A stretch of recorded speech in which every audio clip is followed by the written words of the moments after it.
wonder what it takes to get so many varieties of beer and ale? There's a lot of chemistry involved. Let's go behind the scenes and meet the person in charge, the brewmaster.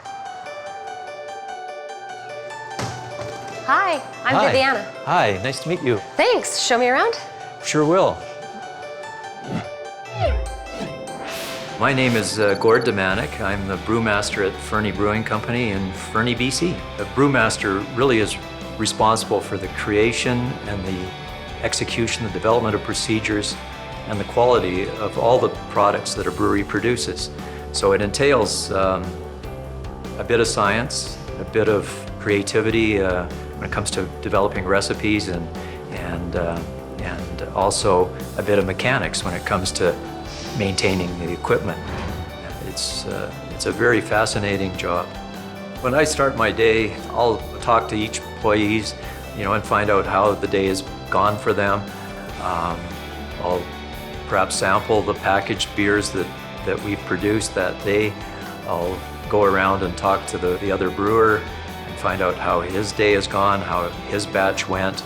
I'll check our fermentation batches and make sure everything is good there. If I'm doing a brew, the first step is our mash-in procedure. During the mashing process, we're ensuring that the grains are well wetted and that by stirring, we're not creating any hot spots, that the temperature is very consistent so that the starch gets converted into sugars very properly. So you really have to be physical doing what you do. We do our lautering, where we're transferring the unfermented beer called wort over to the brew kettle, to our kettle boil, add our hops or any other spices that we might be using at that stage. Do my cool in, clean everything up, and away I go. Making beer is such a dynamic thing. You really have to have your finger on the pulse of the brewery. I once heard this saying from someone I worked with years ago: there's no secret to making great beer, just meticulous attention to detail.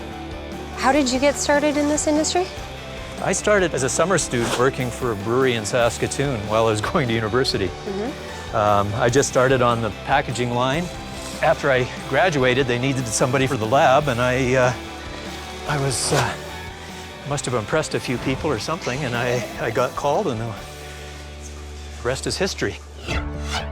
Making beer does require that certain tasks are performed meticulously on time. There's no shortcuts in making a good craft beer. We do work 2 shifts here. I tend to alternate between day shift and afternoon shift. Typically, a batch of beer will take us about approximately 8 hours to brew from start to finish. And currently, our brewery is doing 2 brews a day. Doing a new recipe in that is very satisfying and challenging. That's one of the things with my level of experience. I have a pretty strong foundation in knowing what the end result will be. It's always exciting to see a new brand launched.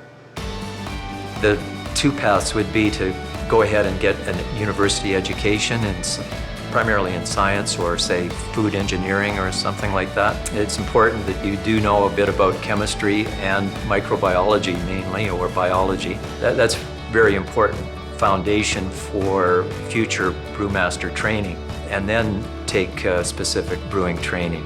The other path would be to join a brewery right out of high school and get some on-the-job training and take some courses online or by correspondence. As a brewmaster, there is always that opportunity of starting your own business, starting your own brewery, and certainly with the right combination of partners, I've seen a lot of people doing that.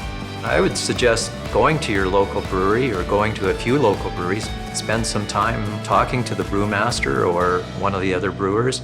I think the most rewarding part of the job is actually just seeing people enjoying your beer, and creative aspect of creating new recipes and new brands. Well, Gord, thank you so much. I had no idea your job was so complex. Well, thanks so much for coming by. It's been my pleasure. Once again, this is Career Trek, and I'm Viviana reminding you that this career could be yours. We'll see you next time.